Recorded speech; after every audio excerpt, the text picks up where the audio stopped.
2011க்கும் 16க்கும் இடையில பாத்தீங்கன்னா 60 லட்சம் வாக்காளர்கள் கூடியிருந்தாங்க, கூடுதலா போட்டிருந்தாங்க. இந்த தடவை எஸ்ஐஆர் ஸ்பெஷல் இன்டென்சிவ் ரிவிஷன் சொல்லி தீவிர வாக்காளர் சீர்திருத்தம் பண்ணதன் காரணமாக இறந்தவர்கள் எல்லாம் நீக்கப்பட்டு விட்டார்கள். அது ஒரு 26 லட்சம்னு சொன்னாங்க. அது போக இடம் மாறி போனவர்கள், கண்டுபிடிக்க முடியாதவர்கள்னு ஒரு 46 லட்சம் பேரை விட்டுட்டாங்க. சில வாக்குச்சாவடியில அவங்களுக்கு வாக்குச்சாவடி முகவர்கள் கூட இல்ல. கேன்வஸ் பண்றதுக்கும் அவங்க யாரும் இருக்கல. லிஸ்ட வச்சு பொதுவா பூத்துக்கு வெளியில அந்தந்த கட்சிக்காரங்க உட்கார்ந்து ஓட்டர்ஸ் லிஸ்ட் வச்சு பூத் ஸ்லிப் இல்லாதவங்களுக்கு பூத் ஸ்லிப் எழுதி கொடுப்பாங்க, வர்றவங்கள வெரிஃபை பண்ணுவாங்க. அதெல்லாம் பார்க்கும்போது அப்படியெல்லாம் ஒன்றும் நடக்கல. நான் ரொம்ப வருத்தமாக பார்க்கக்கூடியது ஒண்ணுனாக்கி, விஜய் ஒரு தலைவர்னு அறிவித்து கொண்டவர், அவர் கடைசியாக பேசும்போது கொடுத்த ஒரு செய்தி மோசமான செய்தி. குழந்தைகளுக்கெல்லாம் ஒரு அப்பீல் கொடுத்தாரு. குழந்தைகள்லாம் நீங்க பெற்றோர்கிட்ட சொல்லி பெற்றோர்கிட்ட எங்களுக்கு விசிலுக்கு வாக்கு போட சொல்லுங்க அப்படின்னு. அது ஒரு தவறான அணுகுமுறை. குழந்தைகள் அரசியல் தெரியுமா? அது பெற்றோரை போய் கம்பல் பண்றதுன்றது, அது என்னெல்லாம் மனநல ஆலோசகர்கள் நிறைய விஷயங்களை சொல்றாங்க. 4ஆம் தேதி வாக்கு எண்ணக்கூடிய அன்னைக்கு ஆஸ்திரேலியா போறதுக்கு டிக்கெட் போட்டிருக்கிறாரு அப்படின்னு சொல்றாங்க. அப்போ அவர் எப்படிப்பட்ட ஒரு அரசியல் தலைவர்ன்றது பொறுத்திருந்தான் பார்க்கணும். அதே மாதிரி என்னுடைய கணக்குப்படி பல்வேறு இடங்கள்ல தகவல்கள் சேகரிக்கிறதன் அடிப்படையில பாத்தீங்கன்னா ஒரு 15% வரை, சராசரி 15% வாக்கு அவர் பெறுவதற்கு வாய்ப்பு இருக்கு.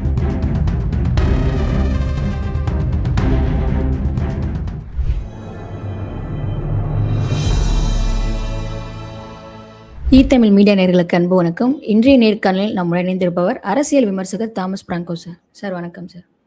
வணக்கம் சார். இப்போ இந்த தேர்தல் பார்த்தீங்க அப்படின்னா மக்கள் மத்தியில் பெரும் ஆவலாகத்தான் இருக்கிறது. காரணம் விஜய் தான் அப்படிங்கிற மாதிரி பார்க்கப்படுது. வாக்கு சதவீதம் கடந்த முறையை விட இந்த முறை அதிகமாக இருக்கு. அது மட்டும் இல்லாமல் விஜய் அவர்களும் அவருடைய எக்ஸ் தளத்தில் ஷேர் பண்ணியிருக்காரு. வரலாறு காணாத ஒரு வாக்குப்பதிவு தான் இது. மக்களுக்கு நன்றின்னு சொல்லிட்டு ஒரு பதிவு ஒன்று விட்டுருந்தாரு. அது எப்படி பார்க்குறீங்க சார்? அதாவது ஏற்கனவே நிறைய அனாலிசிஸ் வந்துடுச்சு. இது ஒரு வரலாறு காணாத வாக்குப்பதிவுன்னு சொல்ல முடியாது. ஏன்னா 2011க்கும் 16க்கும் இடையில பாத்தீங்கன்னா 60 லட்சம் வாக்காளர்கள் கூடியிருந்தாங்க, கூடுதலா போட்டிருந்தாங்க. இந்த தடவை எஸ்ஐஆர் ஸ்பெஷல் இன்டென்சிவ் ரிவிஷன் சொல்லி தீவிர வாக்காளர் சீர்திருத்தம் பண்ணதன் காரணமாக இறந்தவர்கள் எல்லாம் நீக்கப்பட்டு விட்டார்கள். அது ஒரு 26 லட்சம்னு சொன்னாங்க. அது போக இடம் மாறி போனவர்கள், கண்டுபிடிக்க முடியாதவர்கள்னு ஒரு 46 லட்சம் பேரை விட்டுட்டாங்க.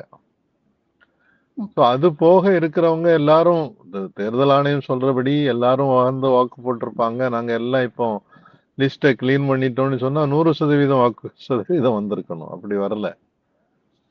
போன தடவையோட கொஞ்சம் கூடுதல் வந்திருக்குதுன்னு சொன்னா அதற்கு காரணம் முக்கியமாக இந்த சிறப்பு வாக்காளர் சீர்திருத்தம். அதுல நிறைய பேருடைய பெயர்கள் நீக்கப்பட்டிருக்கிறதன் காரணமாக.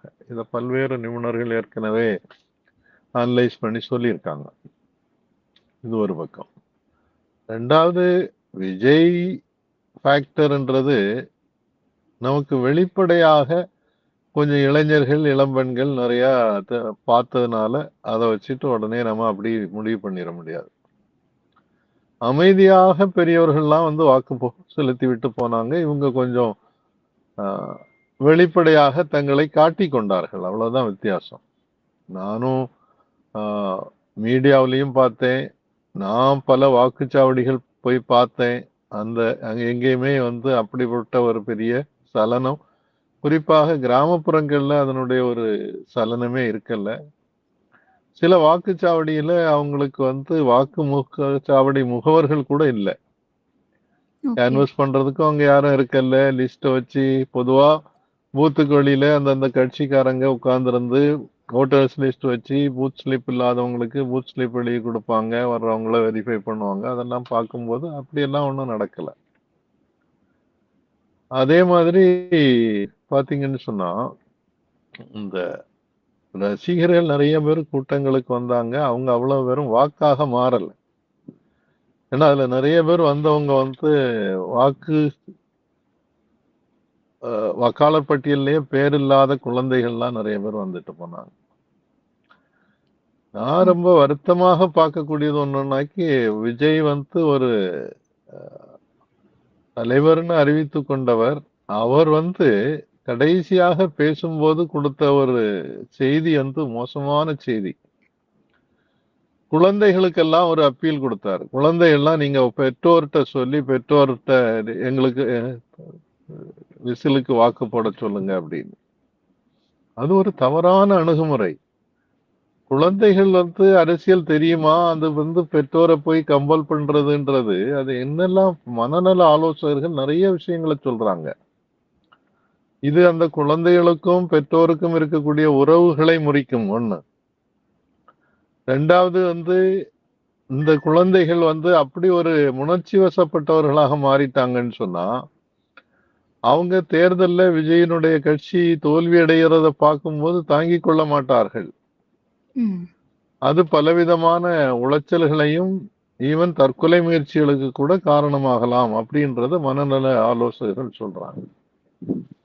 ஓகே. நீங்க எல்லாரும் பார்த்திருப்பீங்க சோசியல் மீடியாவுல ஒரு அம்மா பேசியிருக்கிறது. நான் வந்து விஜய் வெற்றி பெறலைன்னா என் குழந்தைகளுக்கும் விஷம் கொடுத்து கொன்னுட்டு நானும் செத்து போவேன் அப்படின்னு சொல்றாங்க. அப்ப இதெல்லாம் கண்டிக்க வேண்டியது, திருத்த வேண்டியது ஒரு அரசியல் தலைவருக்கு அது கடமை. இந்த மாதிரிலாம் தவறா பேசக்கூடாது. இந்த மாதிரி தவறாக நீங்க முடிவெடுக்க கூடாது. அப்படின்றது சொல்ல வேண்டிய கடமை அவருக்கு. அவர் சொல்லல. அதுக்கிடையில இன்னைக்கு பத்திரிகையில பார்த்தீங்கன்னு சொன்னா, அவரு 4ஆம் தேதி வாக்கு எண்ணக்கூடிய அன்னைக்கு ஆஸ்திரேலியா போறதுக்கு டிக்கெட் போட்டிருக்கிறாரு அப்படின்னு சொல்றாங்க.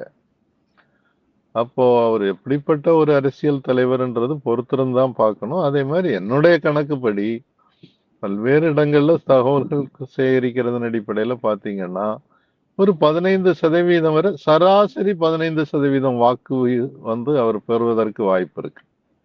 சில தொகுதிகள்ல அது ஒரு 20%க்கு போகலாம். சில தொகுதிகள்ல அது 10% ஆகலாம். நான் சொல்றது சராசரி தான். இதன் மூலமாக ஒரு வெற்றி என்பது சாத்தியமில்லை. ஒரு ட்ரை கார்னர் கண்டஸ்ட்னு சொல்றாங்க. மும்முனை போட்டி. மும்முனை போட்டியில வெற்றி பெறணும்னாக்கி உங்களுக்கு குறைந்தபட்சம் ஒரு 35% வாக்கு பெற்றால் தான் நீங்க வெற்றி பெற முடியும். அது வந்து வாய்ப்பு இருக்கிறதாக தெரியல. Okay sir. அப்போ நீங்க சொன்ன மாரி, ஆ ஒரு விஜய் சொன்னனால தான் அந்த குழந்தை அடம் பிடிக்குதுன்னா, அது அது கம்ப்ளைண்ட் பண்ணதே பார்த்தீங்கன்னா, விடுதலை சிறுத்தை கட்சிய சேர்ந்தவர் தான் கம்ப்ளைண்ட் பண்ணியிருக்காரு. அப்படிங்கிறப்போ, அவருங்க தாவேக்கா தரப்பினர் வரிசையாக குற்றச்சாட்டு வைக்கிறது ஏன்னா, திமுக தான் எங்கள சதி பண்ணுது அப்படின்னு சொல்லிட்டு பல குற்றச்சாட்டு திமுக தரப்பினர் தான் வச்சுட்டு வந்துட்டு இருக்காங்க. இதுவுமே பார்த்தீங்க அப்படின்னா, திமுகவோட செய்கை தான். அவங்க வந்து எப்படி பழி வாங்குறதுன்னு தெரியாம கடைசி கட்டத்தில இப்படி ஒரு இது ஆயுதமா எடுத்து பண்றாங்க அப்படிங்கிற மாரி சொல்றாங்களே. அது எப்படி விஜய் பேசுனதுக்கு வந்து திமுக எப்படி பொறுப்பேற்றுக் கொள்ள முடியும்? இல்லன்னா விசிக பொறுப்பேற்றுக் கொள்ள முடியும். விசிக அது தப்புன்றதை சுட்டி காட்டி இருக்கிறாங்க. அதுக்காக புகார் கொடுத்திருக்கிறாங்க. அது அவங்களுடைய கடமை. திமுக பொறுத்தவரையில இந்த தேர்தல்ல நாம் பார்த்த ஒரு முக்கியமான விஷயம் என்னன்னு சொன்னா, திமுக தலைவர் ஸ்டாலின் எங்கேயுமே வந்து ஒரு வரம்பு மீறி பேசல. எல்லாரும் அதை ஓகே. பாராட்டுறாங்க. அவரு ம். திருப்பி திருப்பி பத்திரிகையாளர்கள் கேட்டபோது கூட எனக்கு யாரும் எதிரி இல்லை அப்படின்னு தான் சொன்னார். அரசியல் ரீதியாக அரசியல் தலைவர்களை விமர்சிக்கிறது வேற. அவர் விமர்சித்ததெல்லாம் எடப்பாடி பழனிசாமியை விமர்சித்தார். பாரத பிரதமரையும் உள்துறை அமைச்சரையும் அவங்க செய்த தவறுகளுக்காக விமர்சித்தாரே தவிர அவர் வந்து விஜயை பொறுத்தவரையில அவர் கண்டுகிடவே இல்லை. சோ அதனால திமுக இதுல பின்னணியில இருக்கிறதுன்னு சொல்லி யாரும் குற்றச்சாட்டு வச்சா அது தவறான குற்றச்சாட்டு. ஓகே. ஆனா, இப்ப விஜயோட வருகை பார்த்தீங்க அப்டின்னா, அவரால தான் இப்போ இவ்ளோ வாக்கு சதவீதம் இல்லன்ட்டு சொல்ல வர்றீங்க.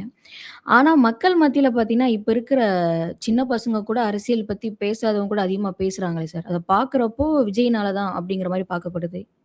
இல்ல அரசியல்ல இன்னைக்கு ஒரு நல்ல விவாதம் தொடங்கி இருக்கிறது அப்படின்றது வரவேற்க தகுந்தது, பாராட்ட வேண்டியது.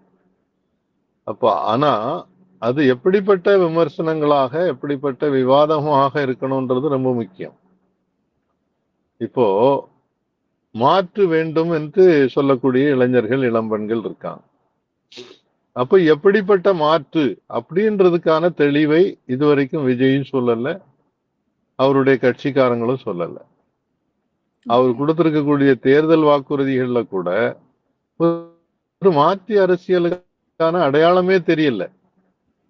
ஒரு மாற்று அரசியல்ன்றது இப்போ கொஞ்சம் எக்ஸாஜரேட் பண்ணி நிறைய பேர் பேச ஆரம்பிச்சிடறாங்க. ஜென்ஜி அவங்க வந்து ம். மாற்றத்தை விரும்புகிறார்கள். நேபாளத்துல நடந்ததை பாருங்க, இலங்கையில நடந்ததை பாருங்க, பங்களாதேஷ்ல நடந்ததை பாருங்க.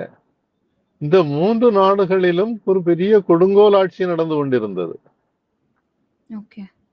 நேபாளத்துல கூட மக்களுக்கு வேலையில்லா திண்டாட்டம் ஒரு பெரிய பிரச்சனையாக இருந்தது. விலைவாசி ஒரு பிரச்சனையாக இருந்தது. தமிழகத்துல அப்படி ஏதாவது பிரச்சனை இருக்கா? இல்லையே. நம்ம கண்கூடாக பாக்குற மாதிரி எதுவும் இல்லை.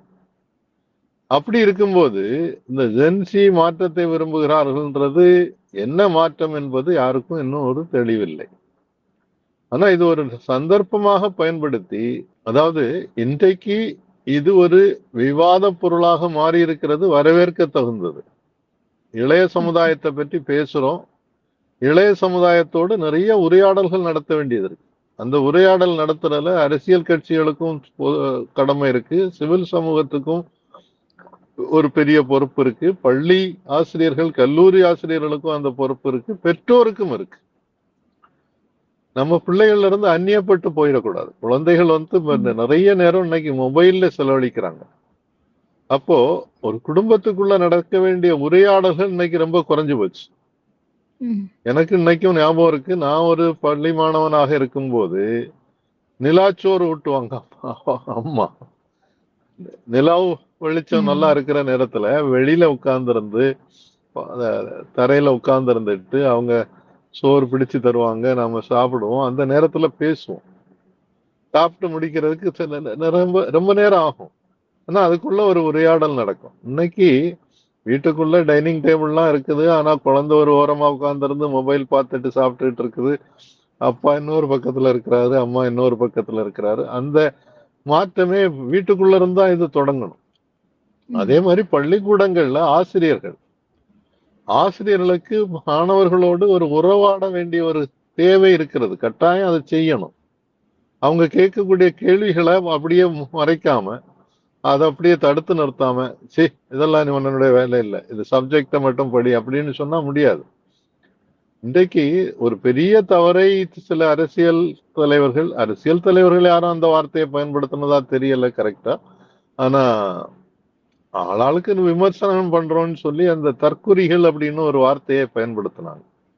அது ம். நான் ஆரம்பத்துல இருந்தே கண்டிச்சிருக்கிறேன். ஓகே. அது இளைஞர்களை வந்து அப்படி நீங்க வந்து உடனே அவங்க வந்து எதுக்கும் பொறுப்பில்லாதவர்கள் அப்படின்னு நீங்க முடிவுக்கு வர்றதுக்கு நீங்க யார்? ம். அந்த மாதிரி ஒரு முடிவெடுத்து சொல்றது தப்பு. அந்த மாதிரி வார்த்தைகள் பயன்படுத்துறது அவங்கள அந்நியப்படுத்தும். ம். அதுக்கு பதிலாக அவங்களோட உறவாடல்கள் தான் வேணும். இன்றைக்கு அந்த மாதிரி ஒரு தேவை இன்றைக்கு உருவாகி இருக்கிறத பாசிட்டிவா பாக்குறேன். அரசியல் கட்சிகள் ஒரு பெரிய வேலை செய்ய வேண்டிய கடமை இருக்கிறது. அரசியல் கட்சிகளும் ஒரு சுய பரிசீலனை செய்ய வேண்டியது இருக்கு. இளைய சமுதாயம் என்ன விரும்புது, அவங்க அரசியல்ல என்ன குறைகளை பார்க்கிறார்கள், அந்த குறைகளை உங்களோட நிவர்த்தி செய்வது. இப்ப இருக்கிற பசங்க, இளைய தலைமுறையோட அரசியல் புரிதல் எந்த அளவுக்கு இருக்குன்னு நினைக்கிறீங்க? முன்னாடி இருந்ததற்கும், இப்ப இருக்கிறதுக்கும் என்ன ஒரு வேறுபாடா நீங்க பார்க்குறீங்க அது? இல்ல, ஒரு பெரும்பகுதிக்கு அரசியல் விழிப்புணர்வு என்பது இல்லை. ஓகே. ஊடகங்கள்ல பார்த்துட்டு மாற்றுன்னு சொல்றாங்க. எது மாற்றுன்றத அவங்க சொல்லல. அதே நேரத்துல முன்னால வந்து கல்லூரியில வந்து மாணவர் பேரவைகள் இருந்தது. பள்ளிக்கூடத்துக்குள்ள கூட வந்து இலக்கிய மன்றம் அந்த மாதிரி உள்ள அமைப்புகள் இருந்தது. அதுல நிறைய உரையாடல்கள் நடக்கும். குறிப்பாக மாணவர் சங்கங்கள் வலுவாக இருந்தது. மாணவர் சங்கத்துக்குள்ளால நிறைய அரசியல் வகுப்புகள் நடத்தப்படும். இன்னைக்கு அது சுத்தமா நின்னு போச்சு. அப்போ அந்த ஓகே. வாய்ப்பு இல்லாத இளைய சமுதாயம் அவங்க எதெல்லாம் தெரிஞ்சுக்கிடணுமோ அதை வந்து ஊடகங்கள்ல இருந்து சமூக ஊடகங்கள்ல இருந்து கூகுள் சர்ச் பண்ணி ChatGPT பார்த்து அதுல இருந்து தான் தெரிஞ்சுக்கிடுறாங்க. அப்போ ம். அது வந்து ஒரு பெர்ஃபெக்ட் கிடையாது. ChatGPTக்குன்னு ஒரு கூகுளுக்குன்னு ஒரு உள்நோக்கம் இருக்கு.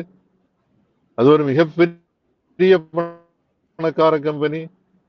அதுக்கு வந்து தன்னுடைய சுய லாபத்துக்காக அவங்க என்ன கொடுக்கணுன்றத கொடுக்குறாங்க. நீங்க ChatGPT எல்லாம் பயன்படுத்தி பார்த்தா தெரியும். உங்களுடைய கேள்விகளையே நீங்க மாத்தி கொடுத்தீங்கன்னாக்கி வேற வேற விதமான கேள்விகள் பதில் வரும். பல விஷயங்கள் வந்து அவங்க எங்க இருந்து எடுக்கிறாங்க? ஏற்கனவே எங்க இருந்து மெட்டீரியல்ஸ் அவைலபிளோ அதுல இருந்து தான் எடுக்கிறாங்க. அதுல வந்து பாசிட்டிவான விஷயங்கள் இருக்கணும்ல. இருந்தா தானே அது வந்து ChatGPTல ரிஃப்ளெக்ட் ஆகும். கூகுள் அப்போ அவங்க சர்ச்ல ரிஃப்ளெக்ட் எதன் ஆகும். வழிமுறையில் நிறைய எதன் விஷயங்கள் படி அவங்க சொல்லப்படுவதில்லை. கத்துக்கணும்னு சொல்ல வரீங்க? நான் நினைக்கிறது எப்படின்னு சொன்னா, நேரடி உரையாடல்கள் தான் நல்லா இருக்கும். ஓகே. ChatGPTல நீங்க வந்து வேணா ஒரு கொஸ்டின போடலாம். அது ஒரு பதில் சொல்லும். நீங்க அதுக்கு பிறகு ஒரு அடுத்த கொஸ்டின போடலாம். அதுக்கு அது ஒரு பதில் சொல்லலாம். அது வந்து நேரடி உரையாடல்களுக்கு மாற்று அல்ல. அமெரிக்காவுல பள்ளி ஆசிரியர்கள் மத்தியில ஒரு ஆய்வு செய்தபோது அவங்க என்ன சொல்லியிருக்காங்கன்னு சொன்னா, இந்த ஆன்லைன் வகுப்புகள் வந்து நேரடி வகுப்புகளுக்கு எந்த நேரத்திலயும் சமமாக பார்க்க முடியாது. ஏன்னா ஒரு ஆசிரியர் பள்ளியாக இருக்கட்டும், கல்லூரியாக இருக்கட்டும், அங்க வகுப்பு எடுக்கும்போது அந்த குழந்தை கவனிக்கிறதா, அந்த மாணவன் அதை கூர்மையாக கவனிக்கிறானா, அவன் மனசு வேற எங்கேயோ சஞ்சலத்துல இருக்குதா, அவன் உடல் நலம் சரியாக இருக்கிறானா, அந்த பெண் சரியான உடல் நலத்தில் இருக்கிறாங்களா, அவங்க இந்த கான்சென்ட்ரேஷன் எப்படி இருக்குது. எல்லா குழந்தைகளுக்கும் ஒரே மாதிரி வந்து புரிந்து கொள்ளக்கூடிய தன்மை இருக்காது. ஒரு குழந்தை வீக்கா இருக்கும், ஒரு குழந்தை ரொம்ப ஸ்மார்ட்டா இருக்கும். அது உடனே புரிஞ்சுக்கணும். அப்போ வீக்கான குழந்தைய பார்த்து அந்த குழந்தைக்குன்னு தனி நேரம் ஒதுக்குறது என்பது ஆசிரியரால நேரடி வகுப்பில் தான் சாத்தியம். கூகுளோ ChatGPTயோ ஜெமினியோ அதுக்கு வந்து மாற்று அல்ல. சோ நேரடி உரையாடல்கள் இன்னும் நிறைய நடக்கணும்ன்றதுதான் என்னுடைய கருத்தாக முன்வைக்கிறேன். Okay sir. இப்போ நீங்க சொன்ன மாரி நெறைய சோசியல் மீடியா தான் இப்ப இருக்க தலைமுறைகள் பார்க்குறாங்க. அதன் அடிப்படையில் தான் விஜய் வந்து ஒரு ரசிகனாக தான் இன்னும் பார்க்குறாங்க நெறைய பேரு. ஸோ அப்படி இருக்கிறப்போ, இன்ஃப்ளூயன்சர் பார்த்தீங்க அப்படின்னா, விஜய்க்கு அதிகமாவே கிளப்பப்படுது. இது எப்படி பார்க்குறீங்க? ஒருவேளை விஜய் தரப்பினர் தான் இத சொல்லி பண்றாங்களா? இல்ல இவங்களா வாலண்டியரா பண்றாங்கன்னு நெனைக்கிறீங்களா? இல்ல சோசியல் மீடியா இன்ஃப்ளூயன்சர்ஸ்ன்றது அதே ஒரு பெரிய ட்ரிக். இது பாரதிய ஜனதா கட்சி ஆரம்பிச்சது. ஏன்னா, அது இப்போ வந்து லாஸ்ட்டா வாக்கு செலுத்துறது இப்ப கூட பார்த்தீங்க அப்டின்னா, ஒவ்வொன்னும் விஜயோட ஃபோட்டோ போட்டு எவ்ளோ ஓட்டிங் சொல்லிட்டு அதிலேயே எடுத்தாங்க. ஆல்மோஸ்ட் 10 லேக்ஸ்க்கு மேல போச்சு. ஸோ, அதனால இந்த கேள்விய எழுப்புறேன். இல்ல அதுலதான் நான் என்ன சொல்ல வர்றேன்னா, இன்றைக்கு இருக்கக்கூடிய சோசியல் மீடியாவுல நீங்க மேனிபுலேட் பண்றதுக்கான எல்லா தொழில்நுட்பங்களும் இருக்கு. ஓகே. நான் உங்களுக்கு கொஞ்ச நாளைக்கு முன்னால நம்ம நடந்த ஒரு உரையாடலின் போது இதே மாதிரி விவாதத்துல நான் உங்கள்ட்ட ஒரு கருத்தை சொன்னேன். அதாவது விஜய அட்டாக் பண்ற மாதிரி டைட்டில் போட்டு நீங்க வந்து ஒரு யூடியூப் வீடியோ ரிலீஸ் பண்ணீங்கன்னு சொன்னா அதை பார்ப்பவர்கள் மிக குறைவாக இருக்கிறார்கள். எதனால? அதை பிளாக் பண்றதுக்கான ஒரு தொழில்நுட்பத்தை பயன்படுத்துகிறார்கள். இதை பிஜேபி முன்னால இருந்தே செய்துட்டு இருந்தது. அதே ஓகே. மாதிரி பிஜேபி ஒரு பெரிய ஐடி டீமை வச்சு இந்த சோசியல் மீடியாவில் எல்லாத்துக்கும் உடனே உடனே ரெஸ்பாண்ட் பண்றதுக்கு டீம் வச்சிருந்தாங்க. மற்ற அரசியல் கட்சிகள் அப்படி டீம் வைக்கிறது எல்லாரும். இப்ப நான் வந்து சோசியல் மீடியாவில் எனக்கு வந்து ஃபேஸ்புக்ல, இன்ஸ்டாகிராம்ல எல்லாத்துலயும் நிறைய செய்திகள் பார்க்கிறேன். எல்லாத்தையும் நான் ரெஸ்பாண்ட் பண்றதுக்கு எனக்கு டைம் கிடையாது. ம். ஆனா நான் எனக்கு ஒரு 5 அசிஸ்டன்ட் வச்சிருந்தேன்னு சொன்னா என்னுடைய பேஜையே அவங்க பயன்படுத்தி அவங்க தொடர்ந்து ரியாக்ட் பண்ணிட்டே இருப்பாங்க. ம். நாங்க கூட ஒரு சின்ன சர்வே ஆன்லைன் சர்வே பண்ணி பார்த்தோம். அந்த சர்வே பண்ணும்போது பாத்தீங்கன்னா தாவேக்காவுக்கு நிறைய பேர் கொஞ்சம் பேர் உட்கார்ந்து பட் பட் பட் பட்டுன்னு அடிச்சுக்கிட்டே இருக்காங்க. Yes yes yes yes yes அப்படின்னு சொல்லி. சோ அதனால அந்த ஓகே. நம்பர் வேகமா போக ஆரம்பிச்சது. ஆனா அதுக்கு பிறகு மற்ற இளைஞர்களுக்கும் நாங்க வந்து கூப்பிட்டு சொல்லி இது என்னன்னு பாருங்கன்னு சொல்லும்போது அவங்களும் போட ஆரம்பிச்சாங்க. அவங்களும் போட ஆரம்பிச்சதும் டிஎம்கே ஃப்ரெண்டினுடைய வாக்கு என்பது கூடிச்சு. சோ இது ம். வந்து தொழில்நுட்பத்துக்குள்ள நிறைய மேனிபுலேஷன் செய்வதற்கான ஸ்கோப் இருக்கு. அது இளைஞர்கள், இளம்பெண்கள் ரொம்ப வேகமாக செய்யறாங்க. அதனுடைய பலன்தானே தவிர இந்த 10 லட்சம் வாக்காளர்கள் ஓட்டு போடுறதுனால ஒரு எலெக்ஷன் வந்து ஒரு பெரிய மாற்றத்தையே கொண்டு வர முடியாது. 10ல இருந்து 15 லட்சம் வரலாம் அல்லது 25 லட்சம் வரைக்கும் வாக்குகள் பெறலாம் தாவேக்கா அப்படின்னு சொல்றாங்க. கொஞ்சம் கூட கூட வரலாம்னு வச்சுக்கிடுவோம். அது வந்து ஒரு எலெக்ஷனுடைய ரிசல்ட்ல இம்பாக்ட கொண்டு வர முடியாதுன்றதுதான் யதார்த்தம். பல்வேறு தகவலை எங்க நேயர்களுக்கு ஷேர் பண்ணியிருக்கீங்க சார். மிக்க நன்றி சார். நன்றி, வணக்கம்.